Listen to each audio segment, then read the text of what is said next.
அண்டோறும் ரட்சகமாக இயேசு கிறிஸ்துவின் நாமத்தினாலே உங்களை வாழ்த்துக்கிறேன். கர்த்தர் ஆசீர்வதிப்பாராக. எனக்கு அருமையானவர்களே, பிரசங்கி 8வது அதிகாரத்தில் இந்த கால வேளையில் ஒரு சில வசனங்களை தியானிக்க கர்த்தர் கிருபை செய்வாராக. பிரசங்கி 8:8, 9, 10, 11, 12 வசனங்களிலே நாம் தியானிக்க கர்த்தர் கிருபை பாராட்டுவாராக. கர்த்தருக்கு மகிமை உண்டாவதாக. இங்கே சொல்லப்படுகிறது 8:8 பிரசங்கியிலே, ஆவியை விடாதிருக்கிறதற்கு ஆவியின் மேல் ஒரு மனுஷனுக்கும் அதிகாரம் இல்லை.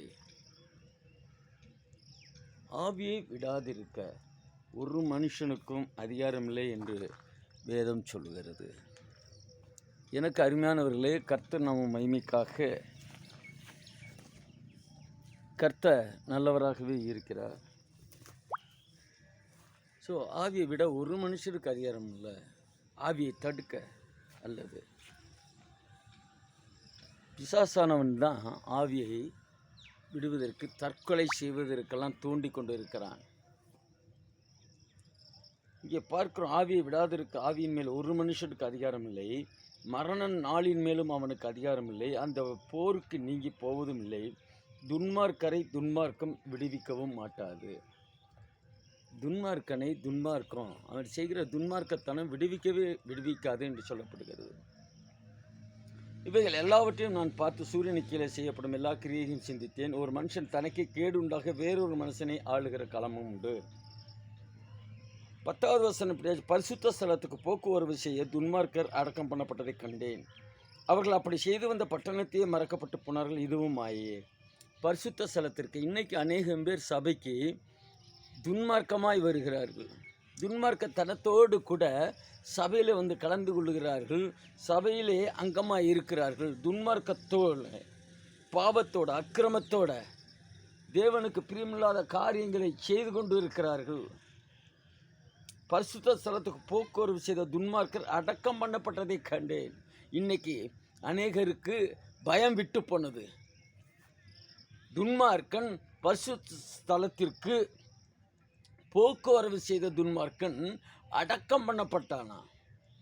துன்மார்க்கத்தோடு சபைக்கு வருகிறவர்கள், பரிசுத்த ஸ்தலத்துக்கு வருகிறவர்கள் அடக்கம் பண்ணப்படுவார்கள். அப்படின்னா மரித்து போவார்கள் என்று அப்படியாக பிரசங்கி எழுதி வைத்திருக்கிறார். இன்றைக்கி திரளானவர்கள் லஞ்சம் வாங்கிட்டு போகிறாங்க, விபச்சாரத்தில், குடியில், இப்படி அடுத்தவர்களை ஏமாற்றுகிற காரியம், இப்படிப்பட்ட அநேக காரியங்களை செய்துவிட்டு இவர்கள் பரிசுத்த ஸ்தலத்தை கடந்து போகிறார்கள். இவர்களுக்கெல்லாம் மரணம்தான் இருக்கிறது. அவர்கள் அடக்கம் பண்ணப்பட்டார்கள், அடக்கம் பண்ணப்படுவார்கள். அவர்கள் அப்படி செய்து வந்த பட்டணத்தை மறக்கப்பட்டும் போய்விடுவார்கள். இன்னைக்கு அதை குறித்து, இந்த வேதவசனங்களை குறித்து அக்கறை இல்லாதவர்களாய் அநேகர் இருக்கிறார்கள். வேதவசனத்தை குறித்து அக்கறை கிடையாது, அதை குறித்து கவனம் இல்லை, பயம் இல்லை, இஷ்டத்துக்கு எப்படி வேணாலும் இருப்போம். துன்மார்க்கத்தனத்தை செய்வோம். நாங்கள் சபைக்கு போய் வருகிறோம், நாங்கள் சபை விசுவாசி, நாங்கள் சபையை தாங்குகிறவர்கள். எதை செய்தாலும் துன்மார்க்கத்தோடு பரிசுத்த ஸ்தலமே ஆகிய கிறிஸ்துவின் சரீரமாக சபையிலே போகிறவர்கள் மரணத்தை சந்திக்க வேண்டும் என்று வேதம் சொல்லுகிறது. அவர்கள் மறக்கப்பட்டு போவார்கள். 11வது வசனம் 8-11, துர்க்கிரியைக்கு தக்க தண்டனை சீக்கிரமாய் நடவாதபடியால் மனுபுத்திரன் இருதயம் பொல்லாப்பை செய்ய அவர்களுக்குள்ளே துணிகரம் கொண்டு இருக்கிறது. துர்க்கிரியைக்கு தக்க தண்டனை சீக்கிரமாய் நடவாதபடியால் மனுபுத்திரன் இருதயம் பொல்லாப்பை செய்ய அவர்களுக்குள்ளே துணிகரம். இன்னைக்கு துணிகரம். கர்த்தர் தண்டிக்கலை. பழைய ஏற்பாடு காலத்தில் கண்ணுக்கு கண்ணு, பல்லுக்கு பல்லு, ஜீவனுக்கு உயிருக்கு உயிர் என்று தண்டனை உடனே கிடைத்தது. அவர்கள் பயந்தார்கள். ஆனால் இப்பொழுதோ கர்த்தர் கிருபையா இரக்கம் பாராட்டினதினால், இரக்கம் பாராட்டி அவர் இப்பொழுது தண்டனை கொடுக்காததினாலே அநேகர் துணிகரம் கொண்டு இருக்கிறார்கள் என்று வேதம் சொல்கிறது. துணிகரம் கொண்டு இருக்கிறவர்களும் அவர்களுக்கு கிரியைக்கு தக்கதாக தண்டனை சீக்கிரமாய் நடவாதபடியினால் அவர்கள் துணிகரம் கொண்டு இருக்கிறார்கள். பொல்லாப்பை செய்ய துணிகரம் கொண்டு இருக்கிறார்கள், அக்கிரமம் செய்ய துணிகரம், அடுத்தவர்களுக்கு துரோகம் பண்ணுகிறதுல துணிகரம் கொண்டிருக்கிறார்கள். 8வது அதிகாரம் 12வது வசனம், பாவி 100 தரம் பொல்லாப்பை செய்து நீடித்து வாழ்ந்தாலும் என்ன, தேவனுக்கு அஞ்சி அவருக்கு முன்பாக பயந்திருப்பவர்களே நன்றாயிருப்பார்கள் அறிந்திருக்கிறேன்.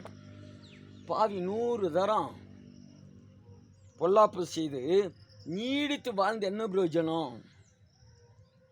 அவருக்கு முன்பாக பயந்திருப்பவர்களே நன்றாயிருப்பார்கள். நீங்களும் நானும் நன்றாக இருக்க வேண்டுமானால் நாம் கர்த்தருக்கு பயந்திருக்க வேண்டும். வசனத்துக்கு பயந்து நடுங்கணும். எனக்கு பயந்து நடுங்குகிறவனை நோக்கி பார்ப்பேன் என்று வேதம் சொல்கிறது. எனவே எனக்கு அருமையானவர்களே, துன்மார்க்க கிரியைகளோடு பரிசுத்த ஸ்தலத்துக்கு போகாமல் இருப்பார்களாக இருக்க வேண்டும். பாவத்தோடு அக்கிரமத்தோடு கூட பரிசுத்த ஸ்தலமாகிய தேவன் வாழும் சரீரமாகிய இந்த சரீரமாக கிறிஸ்துவின் சரீரமாக சபையிலே அங்கமாக்கி கொண்டவர்கள் துன்மார்க்க கிரிகள் இல்லாதபடி வாழ கர்த்தர் கிருபை செய்யணும். விட்டு கொடுக்கணும். அக்கிரமத்தை விட்டு வெளியில் வரணும். வந்தால் தான் கர்த்தர் நிச்சயமாக ஆஸ்வதிப்பார். நான் சபைக்கு பாவத்தோட துன்மார்க்கத்தோடு போவேன், எனக்கு ஒன்றும் நடக்காது என்று நினைத்தால் கர்த்தர் இப்பொழுது கர்த்தருடைய நாம் மகிமைக்காக ஸ்தோத்திரம் விட்டு வைத்திருக்கிறார். ஏதோ இப்பயாவது என் பிள்ளைகள் மனம் திரும்புவார்களா என்று விட்டு வைத்திருக்கிறார். இதை சாக்காக வைத்து கொண்டு மீண்டும் மீண்டும் பாவத்திலே விழுந்து கொண்டு அக்கிரமத்திலே விழுந்து கொண்டு இருப்போமானால் நிச்சயமாய் மறக்கப்பட்டு போவோம், மரித்து போகணும். நாம் நன்றாக இருக்க வேண்டுமானால் 12வது வசனம் சொன்னபடியாக அவருக்கு முன்பாக பயந்திருப்பவர்களே நன்றாயிருப்பார்கள். துணிகரம் இல்லாதபடி கர்த்தருக்கு பயந்து இருக்கிறவர்களே நன்றாயிருப்பார்கள். எனவே நன்றாக இருக்க கர்த்தர் விரும்புகிறார். நன்றாக இருப்பதற்கு அவருக்கு பயந்திருப்போம். கர்த்தர் ஆசீர்வதிப்பாராக. ஒரு சின்ன ஜெபம். இரக்கம் உன்னதமான தெய்வமே, இதோ துன்மார்க்க போக்குவரவாக இருக்கிறார்கள் அந்த பரிசுத்த ஸ்தலத்தில். அவர்கள் உணர்வுள்ள இதயத்தை தந்து பாவத்தை நீக்கி பரிசுத்த நீதிமான்கள் சபையிலே அங்கமாக இருக்க வேண்டும் பயத்தை தந்து ஆசீர்வதிப்பீராக. மனமாற்றம் உண்டாகட்டும். ஆசீர்வதி இயேசு நாமத்தினாலே பிதாவே, ஆமாம். எனக்கு அறிமுகங்களை கர்த்தர் நாமம் மகிமைக்காக அடுத்த வாரம், அதாவது 17ஆம் தேதி ஸ்தோத்திரம் 7/2024 புதன்கிழமை அரசு விடுமுறை. சிறுவர்கள் கொண்டாட்டம் லிபனன் ஜெபத்தோட்டத்தில் இருக்கிறது. 5 வயதிலிருந்து 16 வயதுக்குள்ளாக இருக்கிறவர்களுக்காக விசேஷமான குடுகை, இதனால் மேஜிக் பிள்ளைகளுக்கு, அதே போல் பெப்பர் ஷோ, நாடகம் மற்றும் காரியங்கள் அநேகம் இருக்கிறது. பிள்ளைகளை அனுப்பிவிடுங்கள். 10 மணிக்கு வந்தால் சாயந்தரம் 4 மணிக்கு தான் விடுவோம். காலை பிள்ளைகளுக்கு டீ, ஸ்நாக்ஸு, சாப்பாடு, ஒருவேளை கர்த்தர் சித்தமான கிஃப்ட் இது மாதிரி கொடுத்து பிள்ளைகளை உற்சாகப்படுத்த விரும்புகிறோம். ஜெபித்து கொள்ளுங்கள், வாருங்கள், பிள்ளைகளை அழைத்து கொண்டு வாருங்கள். கர்த்தர் பெரிய காரியங்களை செய்வாராக.